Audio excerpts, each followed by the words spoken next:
ರಾಜ್ಯದಲ್ಲಿ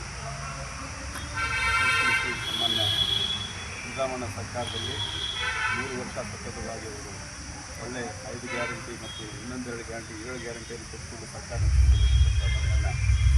ಸಿದ್ದರಾಮಯ್ಯ ಅವರ ನೇತೃತ್ವದಲ್ಲಿ ಸರ್ಕಾರದಲ್ಲಿತ್ತು.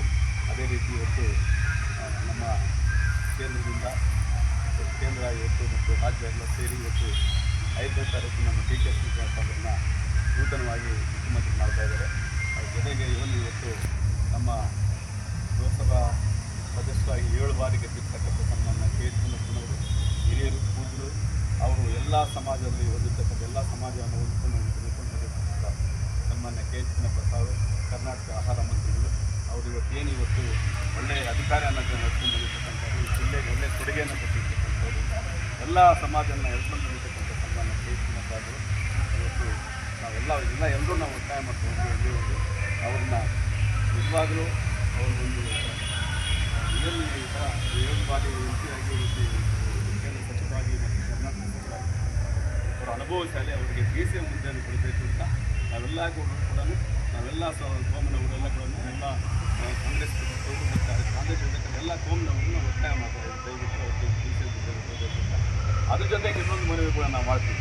ಯಾಕಂದರೆ ನಮ್ಮ ಮುಲ್ಬಾಲ್ ತಾಲೂಕಲ್ಲಿ ಒಂದು ಬಾರಿ ಶಾಸಕರಾಗಿರ್ತಕ್ಕಂಥ ಶಾಸಕರಾಗಿರ್ತಕ್ಕಂಥ ಸನ್ಮಾನ್ಯ ಮಂಜುನಾಥ್ ಅವರು ಮತ್ತು ಮಂಜಣ್ಣ ಅವರು ಕೂಡ ಅವರಿಗೆ ಸಚಿವ ಸ್ಥಾನ ಕೊಡಬೇಕು ಅಂತ ನಾವು ಡಿ ಕೆ ಶಿವಕುಮಾರ್ ಅವರು ಮತ್ತು ನಮ್ಮ ಸಿದ್ದರಾಮಯ್ಯ ಅವರ ಮನವಿಯನ್ನು ಮಾಡ್ತೇವೆ. ಇಷ್ಟೆಲ್ಲ ನಾವು ಮಾತನ್ನು ಮುಕ್ತಾಯ ಮಾಡ್ತಿದ್ದೇವೆ.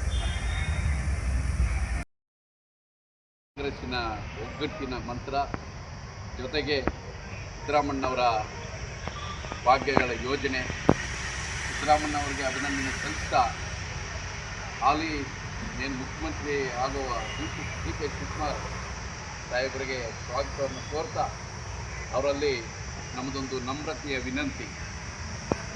ತಾಲೂಕಿನ ಕಾಂಗ್ರೆಸ್ಸಿನ ಎಲ್ಲರೂ ಸೇರಿ ಇವತ್ತೊಂದು ದಿನ ಈ ಪತ್ರಿಕಾಗೋಷ್ಠಿ ಕರೆದಿರುವ ಮುಖ್ಯ ಉದ್ದೇಶ ಏನೆಂದರೆ ಕೋಲಾರ ಜಿಲ್ಲೆಯಲ್ಲಿ ಸತತ 7 ಬಾರಿ ಸಂಸತ್ ಪ್ರವೇಶ ಮಾಡಿ 10 ವರ್ಷ ಕೇಂದ್ರ ಸಚಿವರಾಗಿ ದಲಿತ ಮುತ್ಸದ್ದಿಯಾಗಿ ಹಿರಿಯ ರಾಜಕಾರಣಿ ಆಗಿ ಎಲ್ಲ ಸಮುದಾಯದಲ್ಲೂ ಸಹ ಎಲ್ಲ ಧರ್ಮದಲ್ಲೂ ಸಹ ಅಜಾತ ಶತ್ರು ಅನಿಸ್ಕೊಂಡಿರುವ ಕೆ ಎಚ್ ಮುನಿಯಪ್ಪ ಸಾಹೇಬರನ್ನು ಇವತ್ತು ಗುರುತಿಸಿ ಅವರಿಗೆ ಉಪ ಮುಖ್ಯಮಂತ್ರಿ ಹುದ್ದೆಯನ್ನು ಕೊಡಬೇಕು.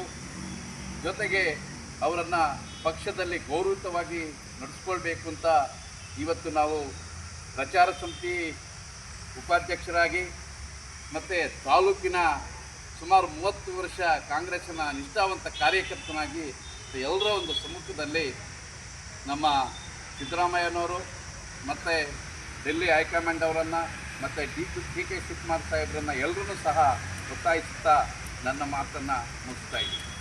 ಜೈ ಕಾಂಗ್ರೆಸ್. ಈ ದಿನ ಪತ್ರಿಕಾಗೋಷ್ಠಿಯನ್ನು ಕರೆದಿರುವ ಉದ್ದೇಶ ಏನು, ಇವತ್ತು ರಾಜ್ಯದಲ್ಲಿ ವಿದ್ಯಮಾನಗಳು ನಡೆಯುತ್ತಿದೆ. ಅದರಲ್ಲಿ ರಾಷ್ಟ್ರೀಯ ನಾಯಕರಾದಂತಹ AICC ಅಧ್ಯಕ್ಷರಾದ ಮಲ್ಲಿಕಾರ್ಜುನ ಖರ್ಗೆ ಅವರಲ್ಲಿ ಮತ್ತು ರಾಷ್ಟ್ರೀಯ ನಾಯಕರುಗಳಾದ ಸೋನಿಯಾ ಗಾಂಧಿ, ರಾಹುಲ್ ಗಾಂಧಿ ಮತ್ತು ರಾಜ್ಯದ ನಾಯಕರುಗಳಾದ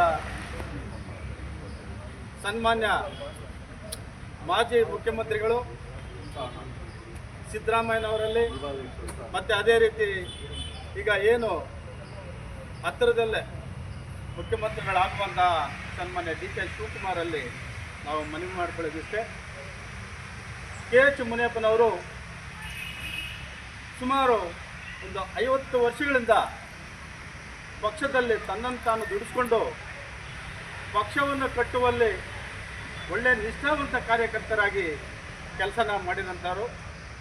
ಅದೇ ರೀತಿ 8 ಬಾರಿ ಸಹ ಲೋಕಸಭೆ ಸದಸ್ಯರಾಗಿ ಆಯ್ಕೆಯಾಗಿ 8ನೇ ಬಾರಿ ಕೂಡ ಸಚಿವರಾಗಿ ಕೂಡ ಆಯ್ಕೆಯಾಗಿರ್ತಾರೆ. ಅವರ ಕಾರ್ಯವೈಖರ್ಯ ಭಾಳ ಉತ್ತಮವಾಗಿರುತ್ತೆ. ಅವರು ಕೇವಲ ಒಂದು ಜನಾಂಗಕ್ಕೆ ಸೀಮಿತ ಅಲ್ಲ, ಎಲ್ಲ ಜನಾಂಗದ ನಾಯಕರಾಗಿ ಅವರ ಮೆಚ್ಚುಗೆಯನ್ನು ಪಡೆದು ಒಳ್ಳೆ ಪ್ರೀತಿಯ ಒಂದು ಪ್ರೀತಿಯನ್ನು ಗಳಿಸ್ಕೊಂಡಿರ್ತಾರೆ. ಅದೇ ರೀತಿ ಅವರ ಅವಧಿಯಲ್ಲಿ ಅನೇಕ ರೀತಿಯ ಅಭಿವೃದ್ಧಿ ಕಾರ್ಯಗಳನ್ನು ಕೂಡ ಮಾಡಿರ್ತಾರೆ. ಹಾಗಾಗಿ ನಾವೆಲ್ಲ ಕೂಡ ತಾಲೂಕಿನ ಎಲ್ಲ ಜನಾಂಗದವರು ಪಕ್ಷಾತೀತವಾಗಿ ಸನ್ಮಾನ್ಯ KH ಮುನಿಯಪ್ಪನವರ ಕಾರ್ಯವೈಖರಿಯನ್ನು ನೋಡಿ ಅವರಿಗೆ ಈ ದಿನ ಏನು ನಡೀತಿದೆ ಉದ್ಯಮಾನಗಳಲ್ಲಿ ಅವ್ರಿಗೆ ಒಳ್ಳೆಯ ಸ್ಥಾನಮಾನ ಅಂತಂದರೆ DCM ಹುದ್ದೆ ಆಗಲಿ ಅಥವಾ KPCC ಅಧ್ಯಕ್ಷರ ಸ್ಥಾನವನ್ನು ಕೊಳ್ಳಲೇಬೇಕು ಅಂತೇಳಿ ನಾವೆಲ್ಲ ತಾಲೂಕಿನ ಜನತೆ ಒತ್ತಾಯ ಮಾಡ್ತಾ ಇದ್ದೀವಿ.